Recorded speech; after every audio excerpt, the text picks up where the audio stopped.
문재인 대통령이 조국 법무장관 가족에 대한 검찰 수사를 정면 비판하고 나섰습니다. 문 대통령은 인권을 존중하는 절제된 검찰권 행사가 중요하다며 검찰의 수사 관행을 개혁해야 한다고 지적했습니다.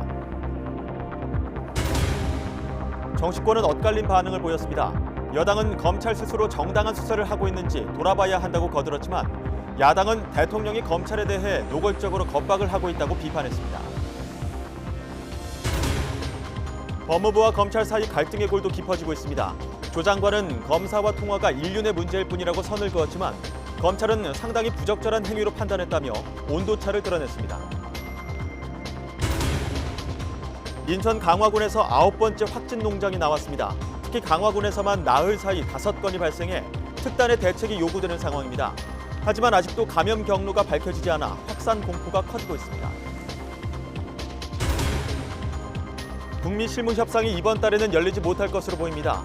양측이 협상의 성격과 의제를 두고 막판 기싸움을 벌이고 있으며 조만간 구체적인 날짜와 장소가 나올 것이라는 관측이 우세합니다. 북한이 핵무기 소형화와 탄도화를 실현한 것으로 보인다고 일본이 방위백서에 기술했습니다. 탄도미사일의 핵무기 탑재가 가능하게 되는 것에 위기감을 나타낸 것으로 풀이됩니다.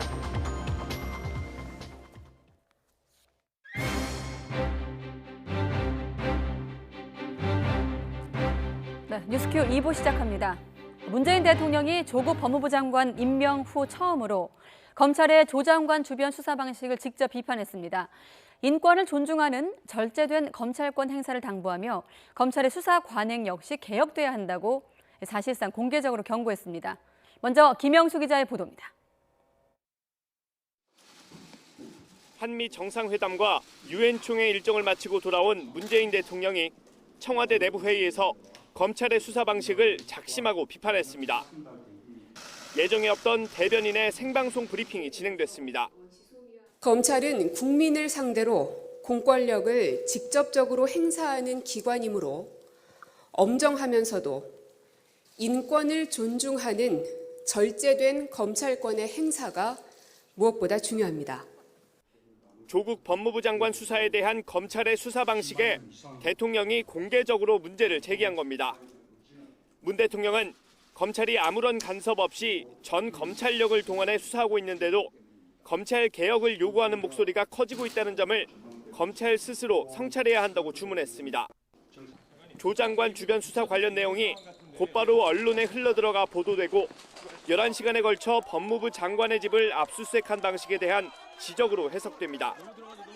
과거 노무현 전 대통령 수사 당시 검찰이 보였던 행태에서 한 걸음도 나아가지 못했다는 인식을 반영한 것으로 보입니다. 검찰개혁은 공수처 설치나 수사권 조정 같은 법 제도적 개혁뿐 아니라 검찰권 행사의 방식과 수사 관행 등의 개혁이 함께 이루어져야 합니다. 문 대통령은 이어 온 국민이 염원하고 있다는 표현으로 검찰개혁에 대한 흔들림 없는 의지를 거듭 강조했습니다. 조국 장관 지명 발표 뒤 2달 만에 처음 문 대통령이 검찰을 직접 비판했습니다. 검찰의 조국 수사가 개혁에 대한 집단적 저항이라는 여권 내부의 인식과 관련해서는 검찰도 개혁의 주체라는 사실을 명심해야 한다고 지적했습니다. YTN 김영수입니다. 네, 그리고 조국 장관이 자택 압수수색 당시 담당 검사와 통화를 했다는 사실을 두고 여야가 거친 신경전을 이어갔습니다. 여당은 야당과 내통한 검사를 반드시 색출해 처벌해야 한다고 목소리를 높였고 야당은 매우 위중한 범죄라며 조국 장관 탄핵을 주장했습니다. 우철희 기자입니다. 여당인 더불어민주당 지도부는 조국 장관과 검사와의 통화 사실을 누군가 자유한국당 주광덕 의원에게 말한 것이 틀림없다고 규정지었습니다. 야당과 내통하는 정치검사를 찾아 처벌해야 한다며 불편한 감정을 숨기지 않았습니다. 일부 정치검사들의 검은 짬짬이가 반복된다면 검찰 전체의 명예에도 심각한 먹칠을 하게 됩니다. 이에 대해 한국당은 해임 건의안 수준을 넘어섰다면서 조국 장관에 대한 탄핵을 추진하겠다고 목소리를 높였습니다. 또 수사 외압을 처벌해달라며 검찰에 추가로 고발장도 제출했습니다. 직권남용이자 수사 외압, 검찰 탄압, 법질서 왜곡 와해 왜곡 공작입니다.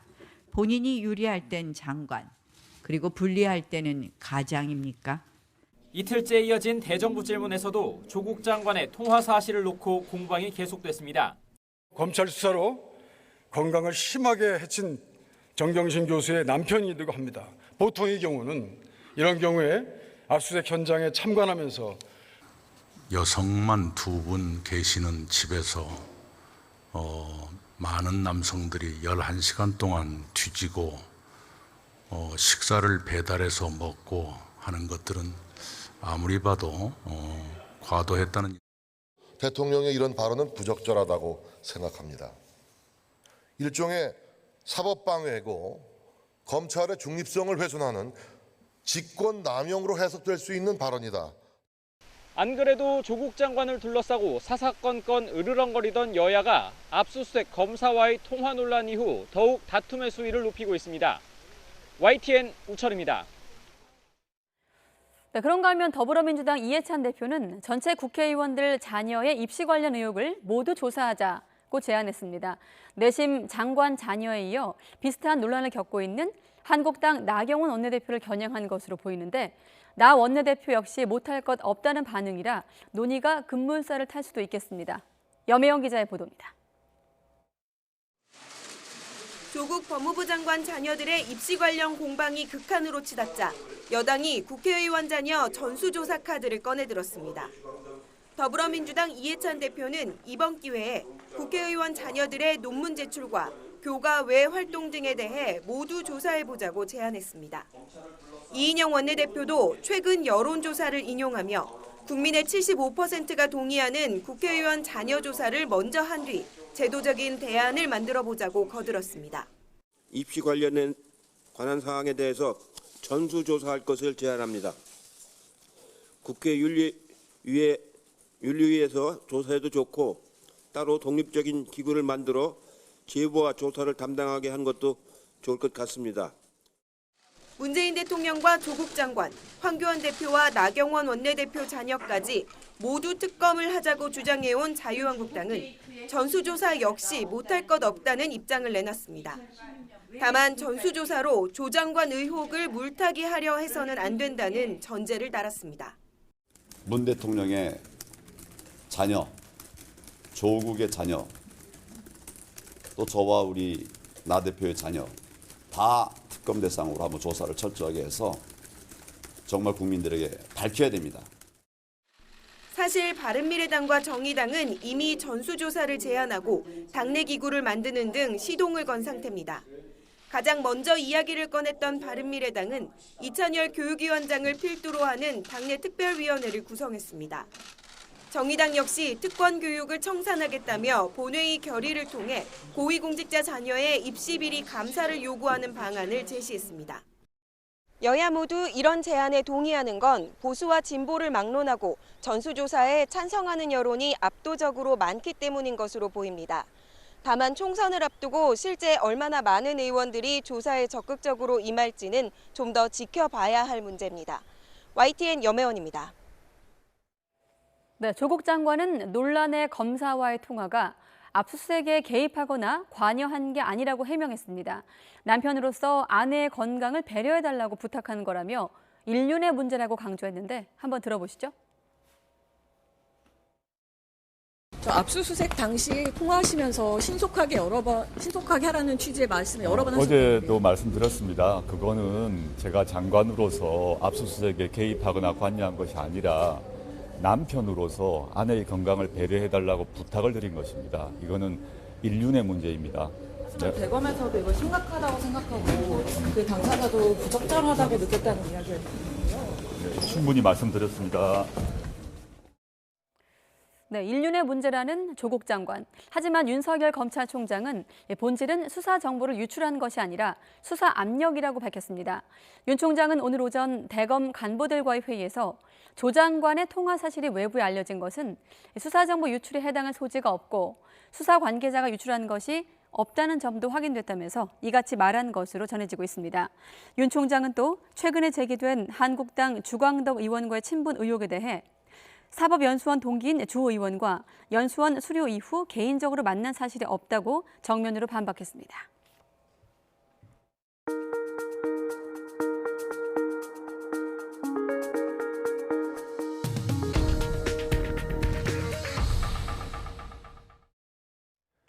버닝썬 사건 관련 의혹을 수사하는 검찰이 경찰청에 대해 압수수색에 나섰습니다. 서울중앙지검 형사 3부는 버닝썬 사건 연루 의혹을 받는 윤모 총경 수사와 관련한 증거를 확보하기 위해 오늘 오전부터 경찰청과 윤 총경 자택 등을 압수수색하고 있습니다. 승리 등 연예인들의 단체 대화방에서 경찰총장으로 불린 윤 총경은 지난 2016년 가수 승리와 유인석 전 유리홀딩스 대표가 차린 술집 몽키 뮤지엄에 대한 수사 상황을 알아봐준 혐의 등을 받고 있습니다. 또 버닝썬 사건 관련 수사가 시작되자 민감용 경찰청장과 청와대 비서관들의 만남을 두선했다는 의혹도 제기됐습니다. KT의 딸을 부정 채용하도록 한 혐의를 받는 자유한국당 김성태 의원이 첫 재판을 받기 위해 법정에 출석했습니다. 김 의원은 오늘 오후 2시 서울 남부지법에서 열리는 공판 출석에 앞서 취재진에게 채용 청탁이나 어떠한 부정한 회의도 하지 않았다며 혐의를 강력하게 부인했습니다. 또 앞선 공판에서 서유열 전 KT 사장이 자신에게 직접 청탁을 받았다고 진술한 데 대해서는 허위 증언이라는 게 밝혀질 것이라고 지적했습니다. 다음 소식입니다. 아파트 등에 폭발물을 설치했다고 여러 차례 거짓 신고한 20대 용의자가 반년 만에 붙잡혔습니다. 거짓 신고 때문에 경찰과 소방 수백 명이 출동해 헛걸음하고 주민들이 대피하는 큰 불편을 겪었습니다. 이윤재 기자의 보도입니다. 캄캄한 새벽, 아파트 마당에 주민들이 서성입니다. 오가는 승용차에 구급차까지 조용한 아파트가 소란스럽습니다. 폭발물이 설치됐다는 신고에 대피했다가 되돌아오는 사람들입니다. 수색이 모두 끝나도 주민들은 불안함을 감추지 못합니다.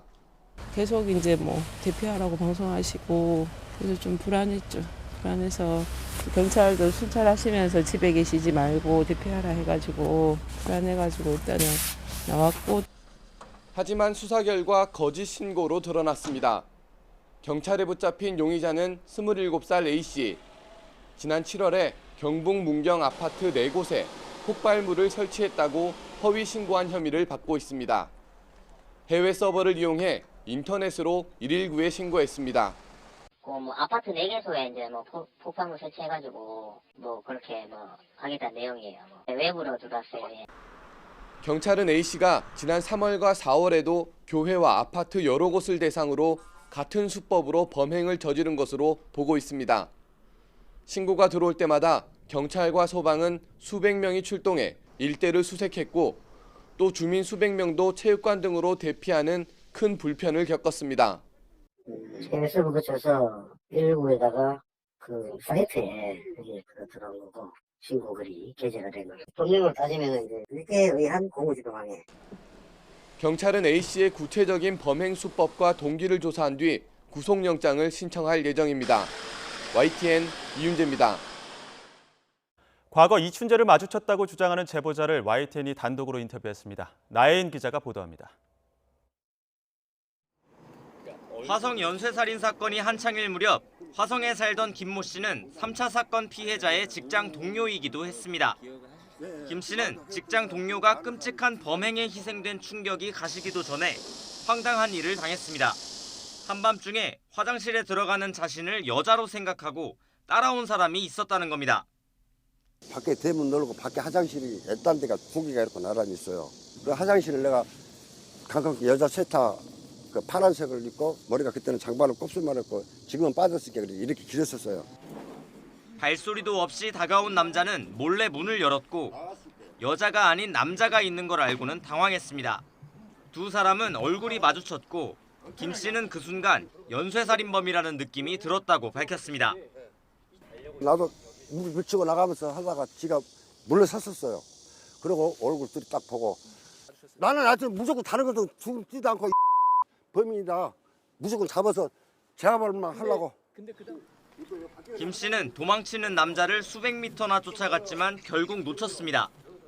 이 사건이 벌어졌던 장소는 연쇄살인 3차 사건이 일어났던 곳에서 2km도 안 되는 가까운 곳입니다. 목격자 김 씨를 상대로 용의자가 범행 시도를 했던 화장실입니다. 30여 년이 지났지만 김 씨는 당시 용의자의 얼굴을 똑똑히 기억하고 있었습니다. 김 씨는 최근 언론에 공개된 사진을 보고 자신이 마주친 범인이 이춘재였다는 확신을 하게 됐다고 밝혔습니다. 확실해요. 맞아요. 이 얼굴 그래갖고 가름해갖고 이렇게 딱 공장 한불.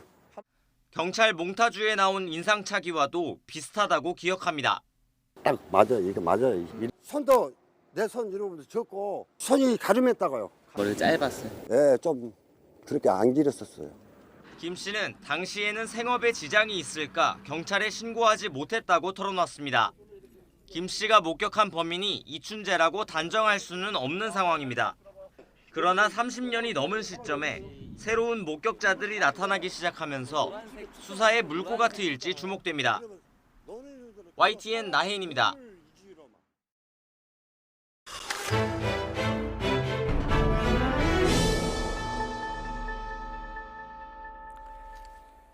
인천 강화공원에서 9번째 아프리카 돼지열병 확진 농장이 나왔습니다. 농림축산식품부는 어제 어린 돼지 한 마리가 폐사했다며 의심 신고를 한 인천 강화군 하전면 돼지 농장에 대해 정밀 검사를 벌인 결과 최종 양성으로 판정됐다고 밝혔습니다. 이로써 지난 17일 아프리카 돼지열병 첫 확진 이후 발병 농장은 모두 9곳으로 늘었습니다. 또 강화군에는 나흘 사이에 확진 농장 5곳이 나온 건데요.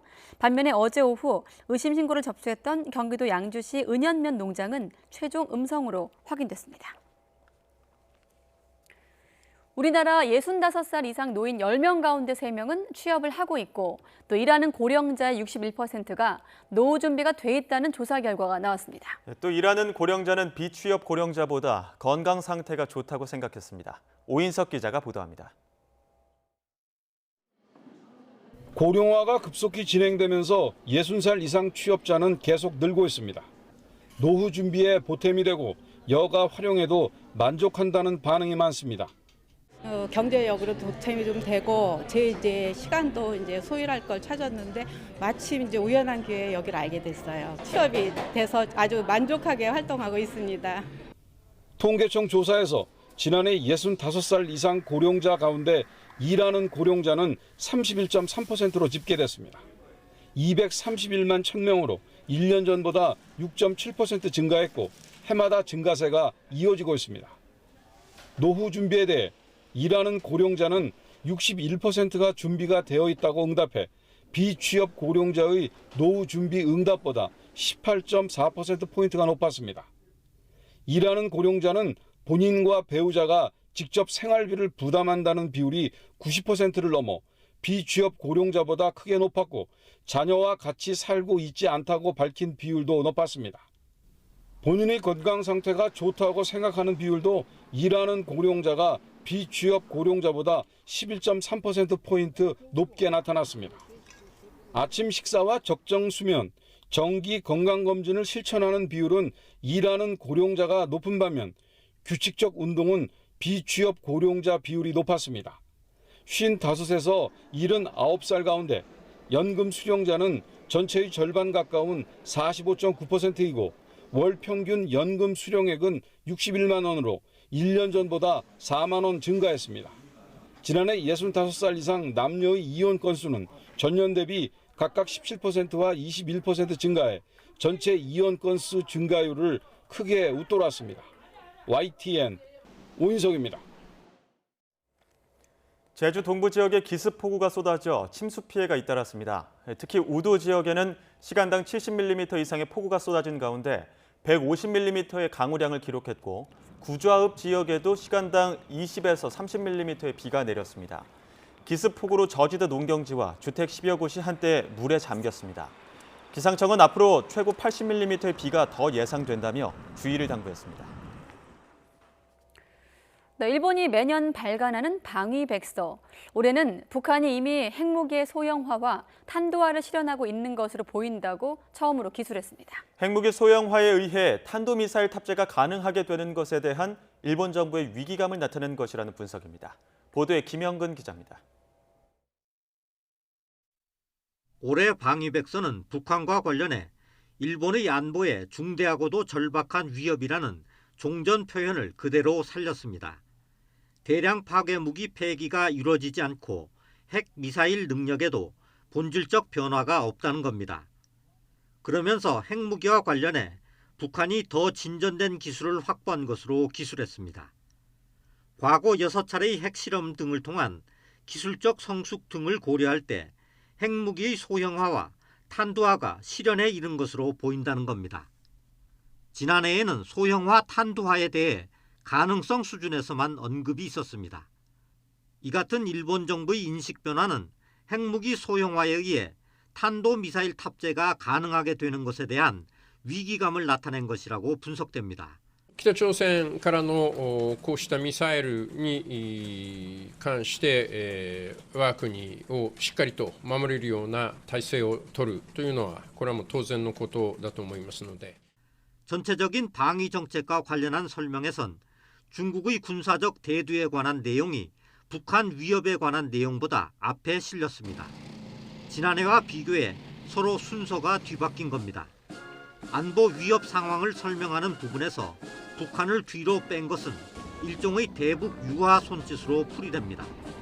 아베 총리가 김정은 위원장과 조건 없이 대화하겠다며 북한에 손을 내미는 상황도 고려됐을 것으로 추정됩니다. 방위 협력을 설명한 항목에서 한국의 순서를 작년보다 뒤로 미룬 것과 대비됩니다. 방위성 관계자는 기술 순서가 중요한 것은 아니라고 해명했지만 일본 주요 언론은 한국의 중요도를 낮춘 것으로 해석했습니다. YTN 김영근입니다. 마이크 폼페이오 미국 국무장관이 북한과의 실무 협상을 9월에 잡을 수 없었다고 말했다고 로이터 통신이 보도했습니다. 폼페이오 장관은 현지 시각으로 26일 유엔 총회가 열린 뉴욕에서 한 기자회견에서 북미 간 비핵화 실무 협상과 관련된 질문을 받고 미국은 만날 준비가 돼 있다며 이같이 밝혔습니다. 이에 따라 북미 간 실무 협상 개최 시점은 다음 달로 넘어가게 될 것으로 보입니다. 네, 그런가 하면 과거 대미 협상을 이끌었던 북한의 김계관 외무성 고문이 미국을 향한 메시지를 내놨습니다. 네, 정상회담에 대한 회의감을 드러내는 동시에 트럼프 대통령의 결단력을 알고 있다며 이중의 메시지를 던졌습니다. 김지선 기자가 보도합니다. 미국통 김계관 외무성 고문의 대미 메시지는 미국 탄핵 정국 직후에 나왔습니다. 먼저 3차 북미 정상회담 전망이 밝지 못하다며 운을 뗐습니다. 미국이 합동 군사 연습을 지속하고 대북 제재를 강화하는 등 그동안 두 정상이 약속한 사항을 잘 이행하지 못하고 있다는 겁니다. 정상회담이 열린다고 해서 과연 새로운 돌파구가 마련되겠느냐며 회의감을 드러냈습니다. 하지만 트럼프 대통령에 대한 기대는 저버리지 않았습니다. 트럼프 대통령의 대북 접근 방식을 보니 전임자들과는 다른 정치적 감각과 결단력을 가졌다는 것을 알게 됐다는 겁니다. 대선을 앞둔 탄핵 정국으로 미국의 국내 정치가 꼬여가는 상황에서 압박과 기대를 동시에 담은 이중적 메시지로 풀이됩니다. 트럼프 대통령이 직접 북미 간 합의를 동시에 행동의 원칙에 성실히 이행해 나가겠다는 의지를 보여달라는 압박의 메시지와 함께 혹시 탄핵 정국이 되더라도 트럼프 대통령과 함께 하겠다는 트럼프 대통령이 흔들리지 말라는 응원의 메시지가 동시에 담긴 것으로 분석합니다. 과거 대미 협상을 이끌었던 김계관 외무성 고문은 지난해 싱가포르 정상회담 직전 대미 강경 성명을 발표하기도 했지만 지금은 일선에서 물러난 상태입니다.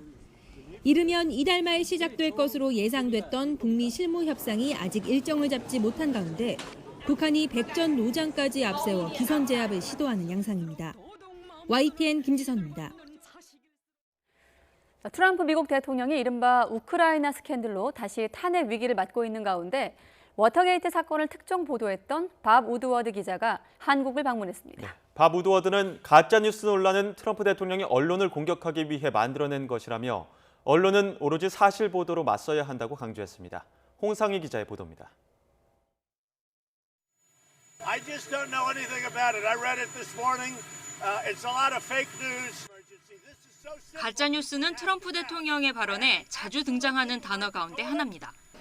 우크라이나 대통령에게 조 바이든 부통령의 비위 의혹을 조사해달라고 요구했다는 이른바 우크라이나 스캔들 보도에 대해서도 트럼프 대통령은 가짜뉴스라고 반박했습니다. 1972년 워터게이트 사건을 특종 보도한 워싱턴 포스트의 밥 우드워드 부편집인은 가짜뉴스 논란으로 인한 저널리즘의 위기는 사실 트럼프 대통령이 만든 것이라고 지적했습니다. term fake news is one developed by Donald Trump to attack and attempt to undermine the credibility of the press 트럼프 대통령은 자신에게 불리한 보도가 나올 때마다 가짜뉴스 프레임을 들고 나오지만 이번 우크라이나 스캔들 보도 역시 언론이 해낸 일이라고 강조했습니다.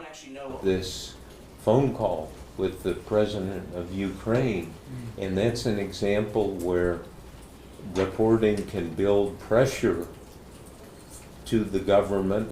가짜뉴스 논란으로 위기를 겪는 지금 언론이 해야 할 일은 무엇일까? Trump calls this fake news. Remedy, good work.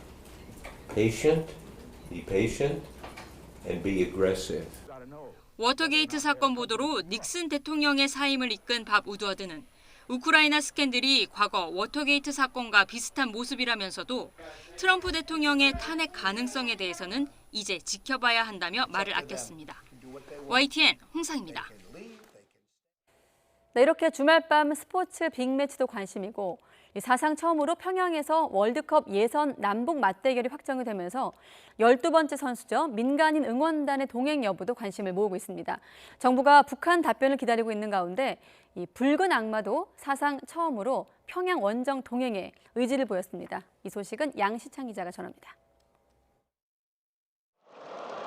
북한을 응원하는 함성이 평양 김일성 경기장을 가득 채웁니다. 2년 전 남자 대표팀보다 앞서 남북 대결을 치른 여자 축구 대표팀은 5만여 평양 관중의 일방적 응원과도 싸워야 했습니다. 역사상 처음으로 평양에서 치르는 월드컵 예선 남북 대결에 붉은 악마의 동행 여부가 관심을 끄는 이유입니다. 앞서 통일부는 응원단 파견과 관련해 북한의 의사를 다각적인 방법으로 타진하고 있다고 설명했습니다. 관계기관과의 실무 협의가 필요하다면서 더 기다려봐야 한다고 덧붙였습니다. 정부는 선수단이나 취재진이 아닌 민간인 차원의 대규모 방북 가능성은 그리 크지 않다고 보면서도 북한의 깜짝 허용을 내심 기대하는 눈치입니다. 이번 평양 매치도 북한이 뒤늦게 확답을 준 만큼 여전히 가능성을 열어두고 있습니다. 사상 첫 평양 응원 가능성에 붉은 악마도 들썩이고 있습니다. 축구대표팀의 모든 월드컵 원정에 동행해온 만큼 이번에도 함께 가야 한다는 의견을 축구협회에 전달했습니다. 평양 원정 경우는 이제 다 아시다시피 특수한 경우이기 때문에 대한축구협회를 통해서 원정 응원에 대한 저희 붉은 악마의 의지를 전달을 하고 관련 사항에 대해서는 회신을 기다리고 있는 중입니다. 다음 달 15일로 예정된 북한과의 예선이 20일도 채 남지 않은 상황. 원정 응원단에 대한 피파의 별도 규정이 없기 때문에 붉은 악마의 역사적인 방북 여부는 전적으로 북한의 결정에 달려 있습니다.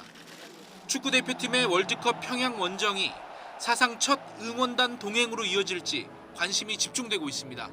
YTN 양시창입니다. 남미 페루에서 배구 영웅으로 불리는 박만복 전 감독이 83세를 일기로 별세했습니다. 주 페루 한국대사관은 박 감독이 최근 지병이 악화돼 페루 리마의 한 병원에서 별세했다고 밝혔습니다. 고인은 1974년부터 페루 여자 배구 대표팀을 지휘했으며 1988년 서울올림픽에선 은메달을 획득하며 페루 전역에 배구 열풍을 일으켰습니다. 정보통신기술 규제 완화로 기존의 운전면허증을 스마트폰에 넣고 다니는 모바일 운전면허증이 출시될 것으로 보입니다. 또 현재 택시에서 사용하는 기계식 미터기를 대신할 GPS 기반의 M 미터기도 도입 예정입니다. 이혜리 기자의 보도입니다. 주민등록증과 함께 신분증으로 사용되는 운전면허증이 스마트폰 안으로 들어옵니다. 이동통신사의 모바일 본인인증 서비스를 거치기만 하면 사용하고 있는 운전면허증이 스마트폰으로 발급되는 겁니다. 렌터카를 빌리거나 술을 살 때처럼 신원 확인이 필요한 상황에서 간편하게 쓸 수 있습니다.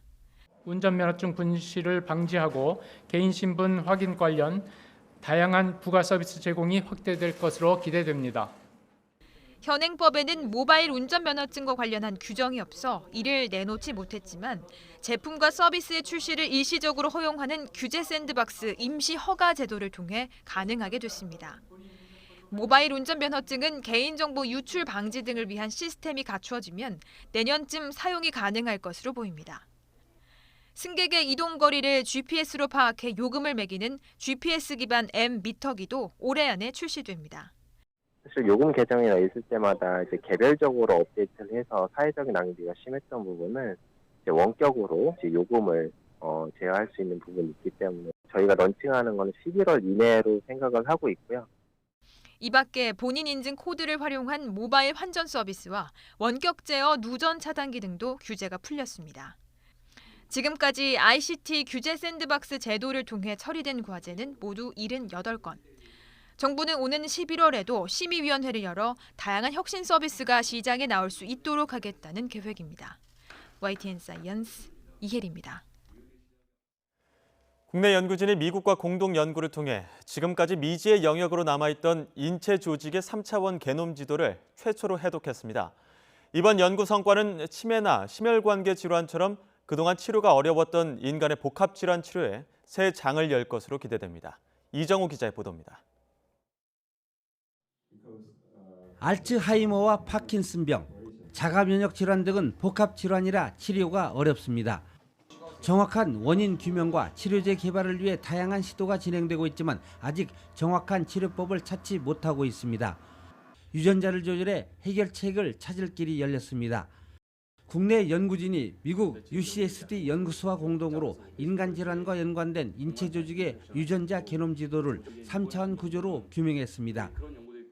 질병에 중요한 그런 유전적 변이들을 어떤 유전자랑 상호작용을 하고 있는지를 알아냄으로써 이제 여러 다양한 질병들이 어떻게 관련이 있는지를 분석하고 규명하였습니다.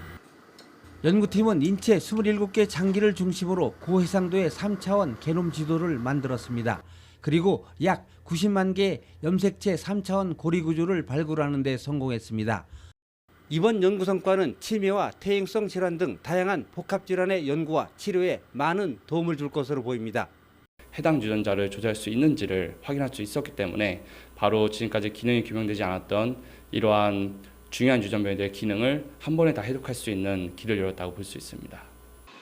복합질환의 원인과 치료법을 제시할 수 있는 이번 연구는 국제학술지 네이처 자매지 네이처 지니틱스 온라인판에 실렸습니다. YTN 이정호입니다. 영화 벌새가 누적 관객 10만 명을 돌파했습니다. 영화진흥위원회 영화관 입장권 통합 전산망에 따르면 벌새는 개봉 30일째인 오늘 10만 692명을 동원한 것으로 전해졌습니다. 독립영화계에서는 매우 이례적인 것으로 전날 기준으로 57개 스크린, 85회 상영이라는 불리한 조건에서 거둔 성과로 평가받고 있습니다. 한국이 주요 초청국, 이른바 주빈국인 2019 스웨덴 예테보리 국제도서전이 나흘간의 일정으로 개막했습니다. 스웨덴과의 수교 60주년을 맞아 주빈국으로 참가한 우리나라는 인간과 인간성이라는 주제 아래 전시와 세미나 등 풍성한 행사로 우리 문학을 북유럽에 소개하고 있습니다. 아침 저녁으로 쌀쌀해지면서 강원도 설악산에 올가을 첫 단풍이 찾아왔습니다. 다음 달 중순이면 산 아래까지 붉게 물들이며 절정에 달할 것으로 보입니다. 송세혁 기자가 보도합니다. 해발 1708m 설악산 정상 대청봉 일대가 울긋불긋 가을빛으로 물들었습니다. 산등성이를 화사하게 수놓은 오색 단풍은 저마다 고운 자태를 뽐냅니다. 기암괴석은 형형색색 단풍잎들과 어우러져 절경을 만들어냅니다. 너무 예쁘고요. 색깔도 너무 선명하게 잘 올해는 더 들은 것 같아가지고 너무 황홀했어요. 설악산에서 산 전체의 20%가 물드는 첫 단풍이 관측됐습니다. 시기는 평년과 같습니다. 최근 대청봉의 최저기온이 4도까지 떨어지면서 단풍은 빠르게 번지고 있습니다. 다음 달 중순쯤 산 전체의 80%가 물들어 절정을 이룰 전망입니다. 첫 단풍을 시작으로 오는 10월 중순이면 절정에 이를 것으로 예상됩니다. 올해 단풍 역시 매우 곱고 아름다울 것으로 예상하고 있습니다. 설악산에서 시작된 단풍은 하루에 25km씩 남하합니다. 북한산과 속리산은 다음 달 중순쯤, 무등산은 하순쯤 첫 단풍을 만날 수 있을 것으로 보입니다. 전국 국립공원의 단풍 현황은 기상청 홈페이지를 통해 알아볼 수 있습니다. 단풍철 안전한 산행을 위해서는 일교차가 큰 만큼 여분의 옷을 챙기고 자신의 체력에 맞는 코스를 골라야 합니다. YTN 송세혁입니다.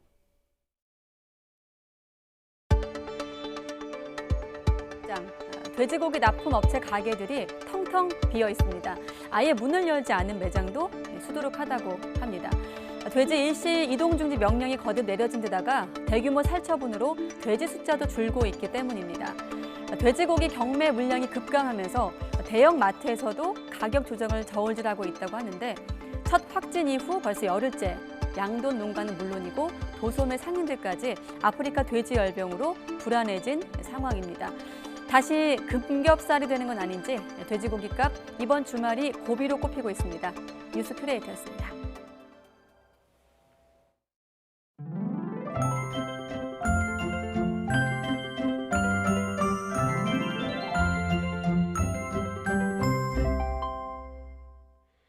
주말인 내일 서울 등 중부지방은 비 소식 없이 구름만 많은 날씨가 이어지겠습니다. 서울 낮 기온이 28도까지 오르는 등 낮더위가 이어지겠는데요. 반면 남부지방은 흐리고 비가 내리겠습니다. 모레까지 남해안과 제주에는 많은 곳은 최고 80mm 이상의 비가 내리겠고요. 특히 내일 새벽까지 벼락을 동반한 시간당 30mm의 매우 강한 비가 내리는 곳이 있겠습니다. 피해 없도록 각별히 주의하시기 바랍니다. 그 밖에 남부 지역에는 5에서 40mm의 비가 예상됩니다. 내일 아침 기온은 오늘과 비슷하거나 조금 높겠습니다. 서울 아침 기온 20도, 광주 20도, 부산도 20도로 예상되고요. 낮 기온은 오늘과 비슷하겠습니다. 서울 낮 기온 28도, 광주 27도, 부산 24도로 예상됩니다. 중부지방은 당분간 비 소식 없이 일교차 큰 가을 날씨가 이어지겠고요. 남해안과 제주도는 다음 주 화요일 또다시 비 소식이 있습니다. 지금까지 날씨 정보였습니다. 네, 이상으로 뉴스큐 마치겠습니다. 박석원 앵커는 다음 주부터 가을 개편과 함께 다른 시간에 진행을 할 예정입니다. 네, 저는 뉴스큐가 끝나는 매일 저녁 6시 반 뉴스에서 뵙겠습니다. 함께해 주신 여러분 고맙습니다.